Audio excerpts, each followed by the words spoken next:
oknum aparat. Nah, jadi ini perlu diperhatikan ya, khususnya permohonan kita, harapan kita kepada Polri untuk bisa tetap menindak tegas dan diproses secara hukum. Karena ini luar biasa kejadian yang terjadi di Cidahu itu. Karena itu bukan kejadian yang sewajarnya terjadi, tetapi itu sudah benar-benar itu berbasis teror dia teman-teman ya.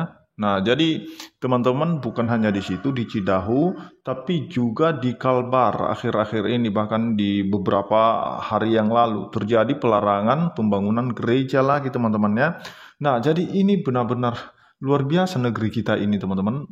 Dan Menteri Agama pun tidak memberikan satu tanggapan pun terkait peristiwa yang sudah sangat viral. Kita tidak tahu apakah dia benar-benar tidak bermain sosmed teman-teman ya, atau memang tidak muncul di berandan akun-akun media sosialnya peristiwa-peristiwa intoleran ini teman-teman ya.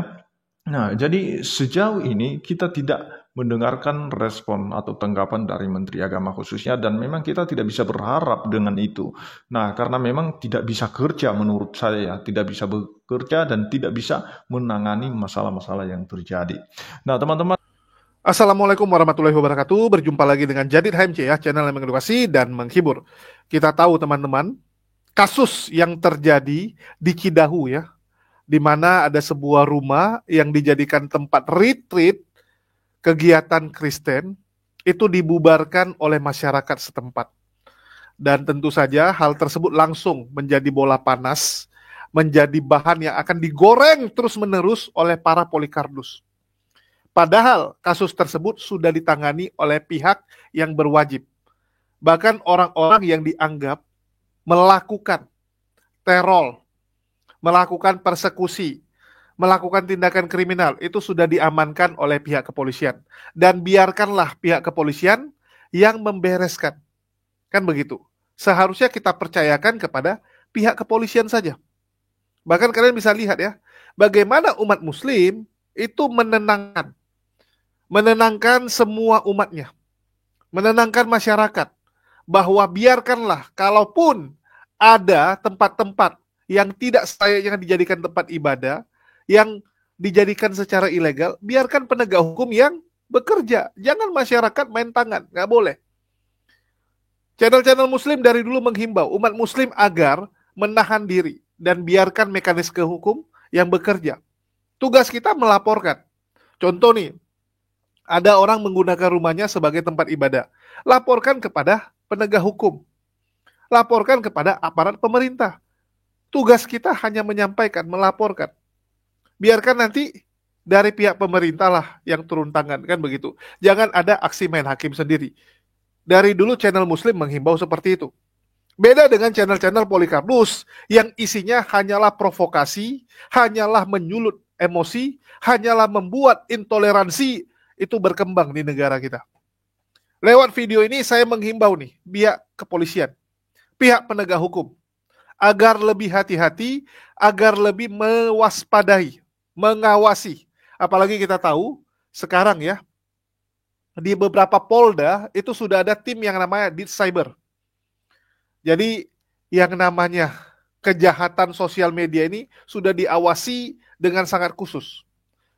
Ya, ada di res cybernya. Kalau dulu cyber ini masuk di Krimsus, masuk dalam bagian tim kriminal khusus. Kalau sekarang udah terpisah, ada direktoratnya sendiri di beberapa polda, kalau tidak salah 7 polda.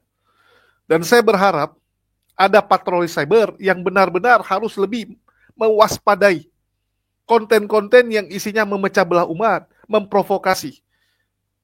Kita lihat ya bagaimana channel-channel Polikardus ini terus-terusan merongrong toleransi di negara kita.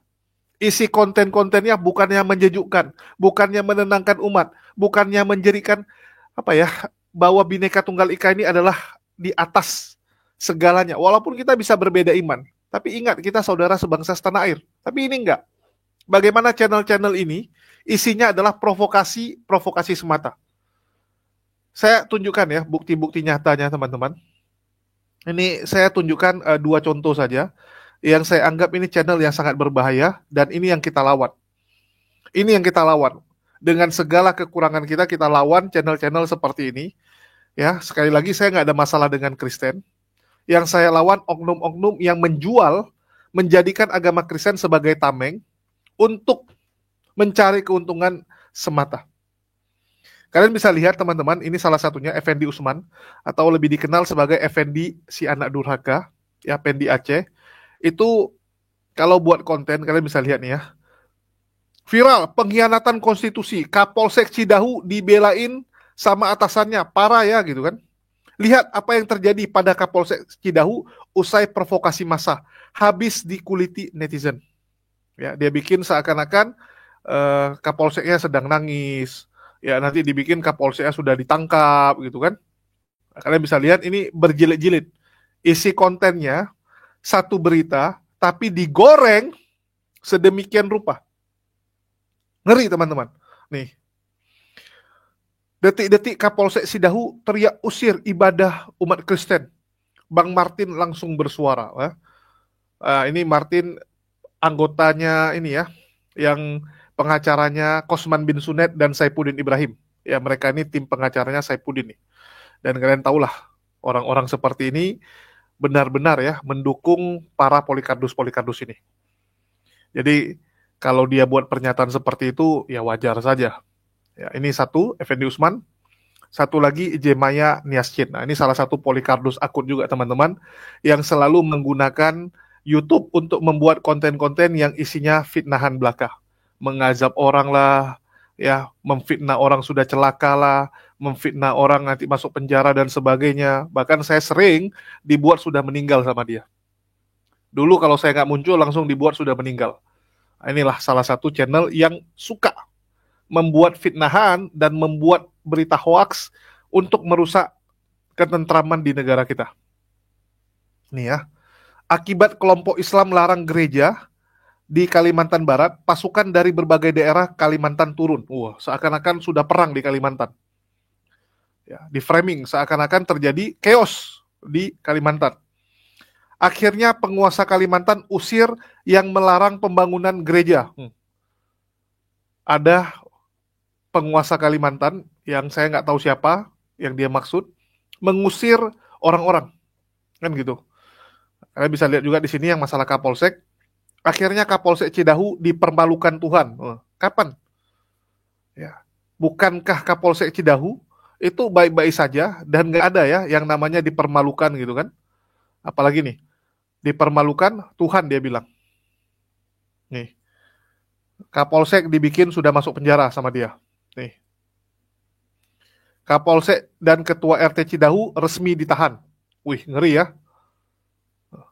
Kapolsek sudah ditahan, teman-teman. Kapolsek Cidahu yang bernama Endang itu sudah ditahan menurut channel ini. Ini kan berita-berita bohong yang sangat mengerikan, teman-teman. Coba saya tanya teman-teman Kristen, memang diperbolehkan ya dalam agama Kristen membuat konten-konten yang isinya fitnah seperti ini? Coba saya tanya.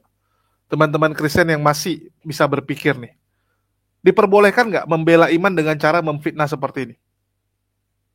Ini kan udah gawat sekali, teman-teman. Isinya tuh, aduh, nauzubillah, teman-teman. Kita dengarkan dulu lah ya, bagaimana fitnahan-fitnahan dua orang ini. Terkait perlindungan terhadap hak asasi manusia pribadi. Ini masalah yang serius, nggak bisa dibiarin. Karena ternyata bukan hanya warga saja yang mudah diprovokasi, ternyata kepala desa dan level Kapolsek itu bisa terbawa suasana atau mungkin mereka juga patut diduga sebagai orang yang ikut serta ini di dalam membubarkan kegiatan yang dilakukan oleh adik-adik dan juga remaja dalam ibadah retreat. Pak, kalau kita berbicara izin ya, yang diatur di dalam peraturan menteri bersama nomor 9 dan 8 tahun 2006 yang diatur itu rumah ibadah ya, bukan kegiatan peribadatan. Yang membutuhkan izin adalah rumah ibadah. Di luar rumah ibadah kalau kita mau berdoa tidak ada larangan, Pak. Bapak harusnya paham itu. Mungkin Bapak sekarang dinas di Sukabumi, suatu saat Bapak dinas di Papua, suatu saat Bapak dinas di NTT. Suatu saat Bapak dinas di Kalimantan, suatu saat Bapak dinas di Sulawesi Utara, suatu saat mungkin Bapak dinas di daerah Sumatera Utara, atau di daerah Nias, atau di Bali, di tempat-tempat yang mungkin Bapak akan ditempatkan sebagai seorang pejabat yang akan memimpin di luar kelompok ataupun agama Bapak, Bapak pasti akan merasakan juga yang namanya kebersamaan, yang namanya perbedaan. Saya nggak tahu, pernah nggak Bapak ditempatkan di tempat-tempat seperti itu? Dan kalau sudah kejadian ini sih, menurut saya harus segera diperiksa oleh pimpinan kepolisian, harus segera ditindak kalau memang terbukti bersalah, dan nggak perlu dikasih jabatan lagi. Karena bagaimana kita mau ngasih jabatan kepada seseorang yang tidak bisa mempergunakan jabatannya dengan baik sebagai pelindung, pengayom, dan pelayan masyarakat, bukan pelindung, pengayom, dan pelayan kelompok. Kalau kita berbicara kelompok, banyak Pak kelompok di sini Pak, bukan hanya suku dan agama. Dan polisi itu kan harus netral, tidak boleh berpihak. Tapi atas yang Bapak Kapolsek lakukan pada saat setelah intimidasi dan persekusi tersebut, itu sudah sangat jelas bahwa Bapak berpihak kepada para pelaku tindak pidana persekusi dan intimidasi kepada anak-anak dan remaja di properti pribadi tersebut. Saya berharap Bapak Kapolres atau Bapak Kapolda, ya, atau Bapak Kapolri mungkin, ini benar-benar memperhatikan dan segera memerintahkan Divisi Propam untuk memeriksa Kapolsek Cidahu, karena hal-hal seperti ini tidak boleh dibiarkan. Ya, nah ini yang nggak boleh Pak. Atau enggak, saya takutnya kalau dibiarkan, nanti akan ada lagi kapolsek-kapolsek serupa yang akan melakukan ataupun melakukan suatu tindakan yang berpihak kepada kelompok ataupun kepercayaan tertentu. Nah itu nggak boleh Pak. Jadi saya harap, menurut pandangan saya, menurut apa yang sudah saya lihat, ini sudah jelas sebagai suatu bentuk pelanggaran ataupun setidak-tidaknya dalam bentuk pelanggaran disiplin dan kode etik profesi. Oleh karena itu kita berharap ya Kapolsek Cidahu wajib segera diperiksa, dan setelah diperiksa kita berharap ada satu pemeriksaan yang komprehensif sehingga bisa dapat melihat apakah benar ada pelanggaran kode etik profesi di situ. Itu saja mungkin teman-teman yang bisa saya sampaikan.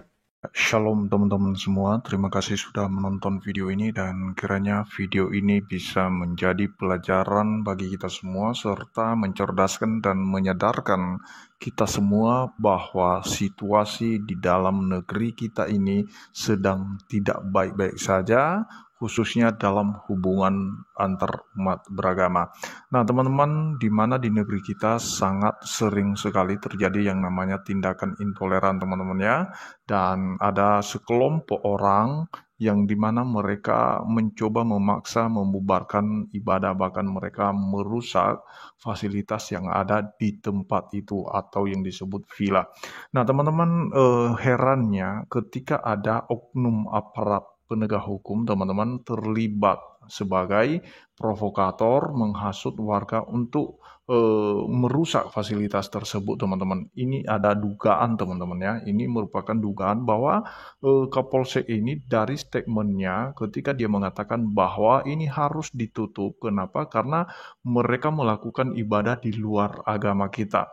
Nah teman-teman, seharusnya pihak penegak hukum khususnya Kapolsek itu hadir di sana untuk mengayomi, untuk mengamankan, untuk menjaga dan untuk melindungi hak-hak mereka yang menjadi korban seharusnya. Nah, bukan justru mereka mencoba membela kelompok-kelompok tertentu yang melakukan persekusi, melakukan tindakan diskriminasi. Nah, teman-teman, inilah yang menjadi sesuatu yang aneh ya menurut saya. Karena baru kali ini saya temukan ada Kapolsek yang dimana dia menyuarakan untuk menutup tempat itu karena digunakan oleh agama lain untuk tempat ibadah. Nah teman-teman, memang harus diproses atau harus diperiksa Kapolsek tersebut karena melakukan pelanggaran hukum kalau kita melihat statementnya, karena seolah-olah dia memberikan dukungan kepada sekelompok orang untuk melakukan pengerusakan tersebut, teman-teman, untuk melakukan pengerusakan sebuah villa yang digunakan sebagai tempat retreat, dan di sana ada ibadah yang dilakukan oleh pemuda remaja Kristen. Nah, teman-teman, inilah yang sering kita suarakan tentang keadilan bagi negeri ini. Kita berharap, teman-teman ya, bahwa pihak-pihak terkait ini lebih tegas lagi untuk memproses, untuk memeriksa Kapolsek tersebut. Ini keren banget, sumpah. Dan saya tidak akan berikan ruang kepada siapapun yang anti toleransi. Berawal dari beredarnya surat yang ditulis oleh para RT dari Desa Kapur, Kabupaten Kuburaya, Kalimantan Barat, yang isinya menolak gereja Katolik Paroki Santo Agustinus di Desa Kapur mereka. Pak Sujiwo, Bupati Kuburaya, langsung gerak cepat. Ini sangat bertentangan dengan konstitusi. Forum RT Desa Kapur dan kepala desanya serta camatnya kami panggil. Pak Sujiwo juga berjanji akan kawal dan pembangunan gereja harus tetap berjalan. Saya bersama Pak Wabu, Forkopimda, teman-teman DPRD akan mengawal supaya ini pembangunan tetap harus berjalan. Pak Sujiwo, Anda keren, Pak. Pak Sujiwo berani hadir memastikan hak ibadah untuk umat minoritas. Salut, Pak. Anda adalah sosok pimpinan yang diperlukan bangsa saat Kristen fobia begitu marak di negeri ini. Semoga Pak Sujiwo bisa jadi suri toladan, bisa jadi contoh untuk pemimpin daerah lainnya. Sekali lagi terima kasih, Pak. Ya, shalom teman-teman semua. Terima kasih buat teman-teman yang sudah menonton video ini dan juga para sahabat yang sudah mendukung video ini ya, channel ini. Biarlah ini tetap menjadi berkat bagi kita semua dan juga tetap menjadi pelajaran bagi kita semua. Karena kita lihat teman-teman, kasus intoleran di negeri kita ini sudah tidak bisa terhitung lagi. Hampir di berbagai wilayah di Indonesia itu terjadi yang namanya tindakan intoleran terhadap kaum minoritas khususnya umat Kristiani, baik itu yang Kristen Protestan maupun Katolik. Karena kita lihat bagaimana yang terjadi di Cidahu teman-teman ya, dan apa yang kita tonton tadi dari awal video terkait tanggapan atau respon dari pengacara atau kuasa hukum dari korban Cidahu teman-teman ya, dan dia mencoba menanggapi Kapolres terkait pernyataannya seolah-olah ada pembelaan terhadap Kapolsek teman-teman ya, yang diduga Kapolsek ini sebagai provokator sehingga terjadinya pengerusakan di Cidahu. Nah teman-teman, ini yang sering terjadi di negara kita ini, selalu ada pembelaan apabila anggota mereka itu salah teman-teman atau melanggar hukum, dan mereka berusaha untuk menyederhanakan kasus itu seolah-olah simple teman-teman, seolah-olah hal yang wajar, seolah-olah itu tidak ada masalah, dan itu hanya main kata-kata saja teman-teman ya, seperti yang disampaikan oleh Kapolres itu. Sebenarnya Kapolseknya hanya menenangkan warga. Nah, disimpelkan, disederhanakan. Dia tidak tahu bagaimana efek atau peristiwa yang terjadi itu akibat dari statement Kapolsek itu sendiri. Nah, ketika dia mengatakan bahwa seharusnya villa itu tidak boleh digunakan untuk kegiatan keagamaan di luar agama kita. Nah, itu sudah ngeri sekali kalau Kapolseknya mengeluarkan statement seperti itu teman-teman ya. Artinya Kapolseknya memang tidak mengerti undang-undang atau memang tidak mengerti yang namanya Pancasila dan serta butir-butirnya. Nah teman-teman, ini yang memang kita sesalkan teman-teman ya. Bukannya mereka menindak tegas bawahan mereka kalau mereka melanggar hukum, tetapi justru mereka berusaha menyederhanakan kesalahan itu, kesalahan yang dilakukan oleh bawahan mereka. Nah, kiranya ya benar-benar diperhatikan ini oleh pemerintah, khususnya entah Polda atau Polri, ini benar-benar memberikan perhatian yang serius loh. Karena kalau ini tidak ditindak tegas itu oknum aparatnya teman-teman, maka ini mereka selalu menganggap hal yang wajar nanti dan selalu menyederhanakan masalah-masalah yang akan terjadi ke depan teman-teman. Kalau terjadi kasus-kasus yang sama, apalagi terlibat oknum aparat. Nah, jadi ini perlu diperhatikan ya, khususnya permohonan kita, harapan kita kepada Polri untuk bisa tetap menindak tegas dan diproses secara hukum. Karena ini luar biasa kejadian yang terjadi di Cidahu itu. Karena itu bukan kejadian yang sewajarnya terjadi, tetapi itu sudah benar-benar berbasis teror dia teman-teman ya. Nah, jadi teman-teman bukan hanya di situ di Cidahu, tapi juga di Kalbar akhir-akhir ini, bahkan di beberapa hari yang lalu terjadi pelarangan pembangunan gereja lagi teman-teman ya. Nah, jadi ini benar-benar luar biasa negeri kita ini teman-teman.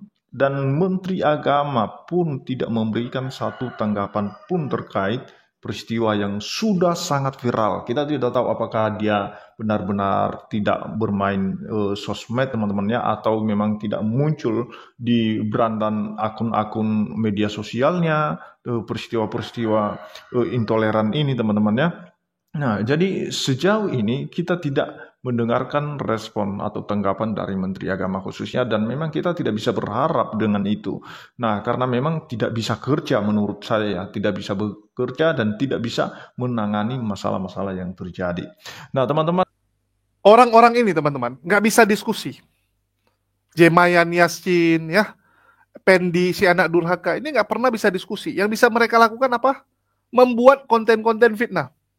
Dalam satu hari entah berapa banyak fitnahan mereka. Satu kasus itu bisa dibuat ya, sampai 10 konten, 15 konten, kalau bisa 20 konten. Wah, goreng terus, goreng terus, goreng terus. Kenapa?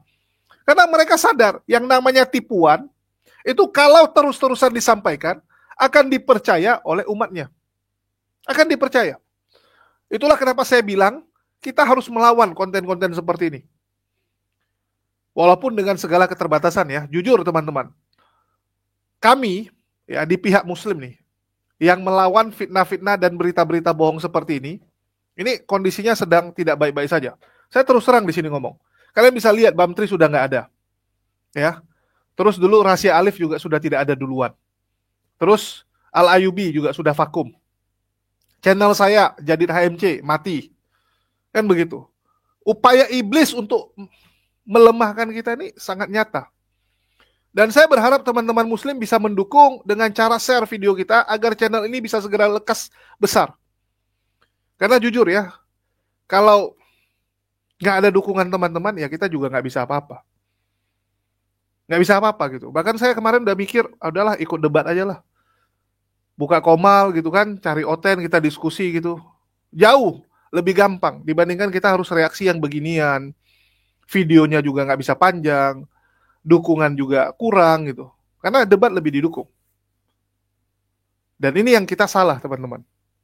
Kalian bisa lihat ya bagaimana Polikardus ini sadar kalau debat mereka kalah, mereka geser ke tempat yang lain. Dan kalau kita tidak mengikuti mereka, gawat kita. Gawat. Saya berharap teman-teman muslim bisa mendukung channel-channel muslim yang mereaksi, yang memberitakan kebenaran ya.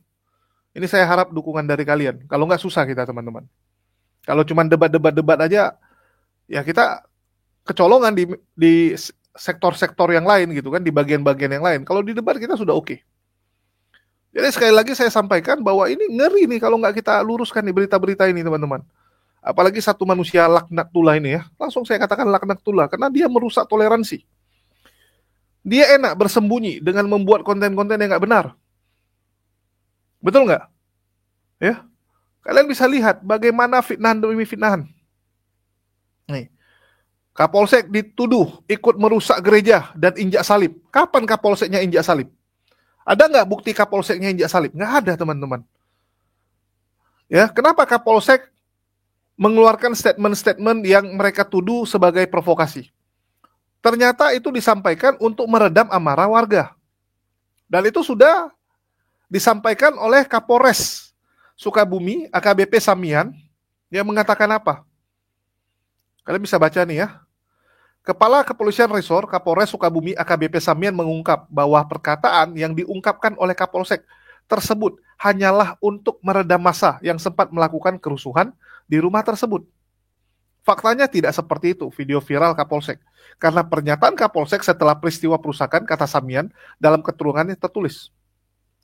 Jadi Kapolsek itu ngomong seperti yang viral itu setelah terjadi insiden itu, bukan sebelum. Kan gitu. Udah terjadi insiden, baru Kapolsek ngomong, udah tenang, kalau bisa bubar aja gitu. Ya. Tapi kan di sama mereka ini dibolak-balikkan. Sama channel-channel Polikarpus ini kan dibolak-balikkan. Seakan-akan Kapolsek yang memprovokasi sehingga terjadi peristiwa itu. Padahal duluan terjadi peristiwa, ya, pengerusakan, baru Kapolseknya bilang, nanti udah tenang, saya yang bereskan gitu. Nanti kalau perlu saya yang segel, ya. Kan seperti itu omongannya. Tujuannya apa? Supaya bubar gitu. Setahu saya dimanapun kita lihat niatnya dulu. Ini niat Kapolsek apa? Memprovokasi atau membubarkan? Faktanya Kapolsek bertujuan membubarkan dan meredam amarah masyarakat. Bukan ingin memprovokasi. Datang channel Polikarpus ini malah memviralkan dengan mengatakan ini provokasi. Ini kan bahaya. Itulah saya bilang mulut ini ya, zaman sekarang nih fitnah ini luar biasa jahatnya teman-teman. Luar biasa jahatnya. Apalagi kalau yang kita lawan ini Polikarpus. Ngeri teman-teman. Ngeri. Aduh. Dan sekali lagi kalau kita nggak bersatu melawan yang beginian, gawat kita teman-teman. Kita lihat dari dulu ya. Senjata yang digunakan oleh orang-orang kafir ini dalam melawan Islam apa? Selalu media, propaganda, dan fitnah.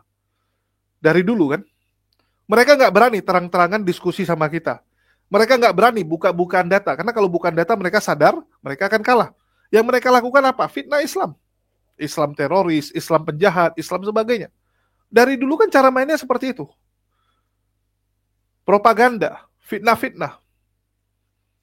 Dan kita harus kuat juga dalam bidang-bidang yang mereka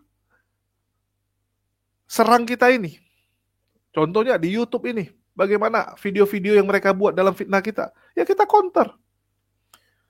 Ya, tugas kita adalah mengcounter. Mengatakan, enggak, ini enggak benar. Ini orangnya yang bejat. Asal aja fitnah kita. Dan sekali lagi, saya berharap teman-teman Kristen bisa terbuka matanya, lihat realita ini. Kita sendiri nggak pernah membenarkan ya aksi yang terjadi di sana. Walaupun kemarin saya sudah minta Bang Aang, yang memang notabene tinggalnya di Sukabumi sekarang, banyakan di Sukabumi. Ya, Bang Aang itu sudah tanya ke masyarakat, kenapa bisa terjadi? Ya mereka terprovokasi. Ya, mereka terprovokasi kenapa? Karena memang pandangan mereka kepada agama Kristen ini sekarang sudah tidak baik. Itu kita harus akui. Banyak masyarakat yang sekarang memandang bahwa agama Kristen ini sebagai agama yang jahat. Dan kenapa itu bisa terjadi? Ya ini nggak lepas daripada Edis dan Polikarpus lainnya. Selama ini kan umat Muslim melihat agama Kristen sebagai agama yang berbeda, ya saudara kita yang memang menyembah kepada Yesus, ya yang notabene itu Nabi Isa dalam Islam tapi disembah oleh mereka. Tapi ya sudah sebatas itu, nggak ada masalah.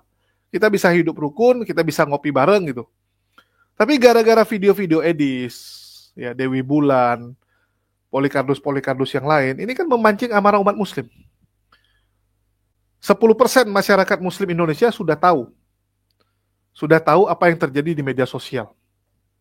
Dan ini kalau nggak ada yang netralkan, nggak ada yang sampaikan, ya bahwa yang kita lawan ini bukan Kristen, ini gawat. Umat Muslim akan tertrigger, akan terpancing. Itulah kenapa mereka mulai pandangannya itu jelek kepada Kristen. Dan guna channel kita ini adalah memberitahukan kepada teman-teman Muslim, saudara-saudara Muslim, bahwa musuh kita bukan Kristen. Musuh kita itu Polikarpus. Musuh kita itu Polikarpus, teman-teman. Oknum-oknumnya. Beda dengan mereka ya. Kalau mereka musuhnya itu Islam, bukan orang-orang seperti yang mereka fitnah ya, kayak Dr. Zakir Naik dan sebagainya. Agak lucu memang. Kalau kita jelas musuh kita Polikarpus, kalau mereka enggak, agamanya yang diserang. Saya pernah ngobrol dengan Tan Paragi bilang apa? Oh iya ya penonton ya, dia bilang sama penontonnya, yang jahat itu bukan Zuma, Rifa ya, bukan. Yang jahat itu agamanya. Mereka melakukan itu gara-gara agamanya mengajarkan gitu. Ini kan ngeri sekali. Kalau mereka serangnya itu agama kita, teman-teman. Agama kita. Dan saya berharap teman-teman Kristen makin banyak yang benar-benar bisa lebih mencintai yang namanya kedamaian. Mari kita sama-sama melawan Polikarpus ini. Mereka ini bisa ada ya karena ada yang dukung, kan seperti itu. Kenapa ada orang seperti Effendi Usman, Zemayan Yassin ini yang membuat konten-konten gini? Karena ada yang dukung. Setiap mereka buat konten ini ada yang support. Banyak yang support gitu. Gitu. Kalau nggak ada yang support berhenti kok. Sesimpel itu mereka. Betul nggak? Kalau nggak ada yang support mereka akan berhenti. Tapi karena banyak orang-orang Islamophobia yang support mereka, kan gitu, yang support mendukung apa yang mereka lakukan, mereka terus melakukan dan membuat konten-konten gini. Apa kita mau diamkan? Ya, coba saya tanya. Untuk itu, yang bisa saya lakukan, saya berjuang ala kadarnya. Ya, terlepas ada yang nonton, nggak ada yang nonton video ini. Yang penting saya sudah menunjukkan di mana posisi saya berada. Biarkan Allah yang menilai. Ya, biarkan Allah yang menilai. Makasih buat teman-teman semua yang sudah support, yang sudah mendukung channel ini, apalagi yang sudah membantu share ke semua sosial media teman-teman ya. Karena tanpa kalian bantu share, nggak akan ada yang tahu, apalagi ini channel baru. Sangat tidak direkomendasikan oleh YouTube. Apalagi channel saya, namanya ini kan saya pakai nama yang sama ya, jadi HMC, sehingga YouTube biasanya menampilkan channel saya yang lama. Channel saya yang baru ini nggak dikasih lihat. Agak lambat belakangan dan ya kita tahulah memang YouTube sedang tidak suka. Ya, kalau YouTube udah nggak suka memang agak susah. Sekian dari saya, makasih buat teman-teman semua yang udah nyimak dan mendukung. Di akhir kata saya ucapkan wassalamualaikum warahmatullahi wabarakatuh. Sampai jumpa di lain kesempatan. Warahmatullahi wabarakatuh. Nama saya Floriana Haji Rahmat. Saya berasal dari Sulawesi. Mama Palu, Sulawesi Tengah, Papa Nado. Kalau di kolong Juanda ini bukan dikatakan murtad. Rata-rata teman-teman saya ini itu hanya karena tuntutan perut lapar, lapangan kerja tidak ada. Jadi yang silih berganti dari Senin sampai hari Minggu itu dari Nasrani. Yang datang sering ibadah, memberikan pencerahan-pencerahan agama, kemudian diberikan makan. Kalau tidak ada dari Nasrani, Pak, mungkin semua orang baku bunuh di sini karena lapar. Jadi seperti itu. Yang dari Islam nggak ada? Dari Islam hanya ini. Yang dari Muslim hanya ini. Hanya ini? Hanya ini. Baru kali ini, hari Jumat. Biasanya pendeta semua. Pendeta semua ya? Semua pendeta, Pak. Semua jadi pendeta. Baru jumpa bapak-bapak ini. Jadi bukan dikatakan murtad. Tidak ada murtad, tidak ada yang murtad. Gereja seminggu berapa kali? Ada satu biasanya Pak, satu hari itu sampai 3 kali, sampai 2 kali. Masuk. Berikan berkat, nasi, dan nasi. Intinya dari Muslim itu tidak ada. Tidak ada, hanya ini. Bisa dipertanggungjawabkan di jalur hukum kita bicara ini, khususnya di kolong. Baru inilah ya. Baru ini Pak. Tapi memang yang Nasrani kan memang mereka bilang dari gereja ya? Iya dari gereja. Karena kita ibadah juga, ikut ibadah. Tapi bukan berarti kita itu ikut ibadah bahwa kita ini langsung murtad, langsung meyakini mereka, tidak. Karena sosok nasi. Karena lapar, dorongan perut lapar Pak. Saya contoh punya anak kecil. Kalau saya tidak ikut ibadah, saya makan dari mana? Nggak balik kampung Bu? Pak, butuh uang. Mau gimana kalau naik pesawat? Udah lama di Jakarta? Udah 3 bulan. Oh baru 3 bulan? Ya. Tapi tetap habis lebaran mau pulang. Mau balik? Ya. Mau balik liburan doang atau Selama-lamanya sampai akhir hayat. Kemarin ngetes merantau artinya? Ngetes. Ternyata gagal. Gagal, ibu kontak kerja. Apa yang dikatakan itu. Sama kayak Ibu? Asli? Pasar Bali. Oh, Denpasar Bali. Hindu? Bukan, Muslim. Oh, Muslim. Oh. Balik. Oke, sukses Bu. Makasih. Jadi kami sangat bersyukur ada diadakan yang Muslim ini. Kita Jumat nanti selama puasa buka bareng lah. Nah, satu lagi, kita ini di bulan Ramadan ini kan, akhir bulan Ramadan itu menghadapi hari Lebaran itu kan zakat fitrah. Jadi kita mau ambil uang dari mana untuk zakat fitrah? Kalau bisa dibantu, kita yang Muslim saja Pak bisa didata. Seperti itu. Oke. Fitrah aja. Fitrah saja. Siap. Fitrah. Oke. Bisa. Oke, makasih Bu. Ya. Siap. Yang Islam aja. Iya. Yuk, makasih.